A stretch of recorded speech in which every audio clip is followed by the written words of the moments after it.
সালাউদ্দিন ভাইকে আমরা অভিনন্দন জানাচ্ছি তাকে সবাই আসার জন্য। কবে প্রতিকূল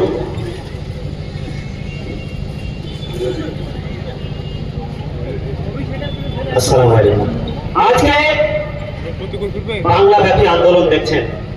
এই আন্দোলনের একটাই কারণ যে মানুষের রুজি রুটি যেগুলো কেড়ে নিয়েছে সরকার, সেইগুলোকে এই বামফ্রন্ট সরকার ইউনাইটেড ভাবে সংগঠিত ভাবে কেরালা ইন্ডিয়ান ন্যাশনাল লীগ আমরা জোটে থেকে সরকারি আছি এবং এই পশ্চিম বাংলার মুখে সেলিম সাহেব তিনি আমাদের সঙ্গে জোট করেছেন।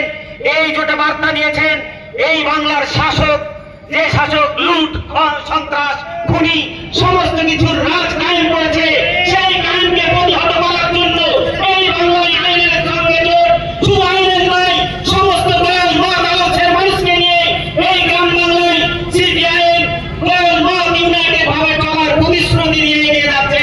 তাকে আমরা সর্বোত্তমভাবে সমর্থন করছি। আগামী দিন বাংলার মাটিতে জয়লাভ হবে। আর আমরা দেখবো আবার নতুন দিশা নতুন ঝান্ডা বাংলার মাটিতে উদিত হবে এবং বালি চোর পাথর চোর কয়লা চোর যারা চোর চোরের রাজত্ব চালিয়েছে তারা ধ্বংস হবে। এই বলে সকলকে আমার পক্ষ থেকে আন্তরিক অভিনন্দন। বিশেষভাবে মোহাম্মদ সেলিম সাহেবকে তিনি প্রতিটা মুহূর্তে আমার সঙ্গে যোগাযোগ রাখে, তিনাকে আমার পক্ষ থেকে এবং মীনাক্ষী দিদি আছে নির্বাচনে একসঙ্গে দলগত প্রোগ্রাম করেছিলাম আমরা। আপনারা ইউনাইটেড ভাবে এই আশা আকাঙ্ক্ষা রেখে সকলকে অভিনন্দন জানিয়ে আমি আমার বক্তব্য শেষ করছি।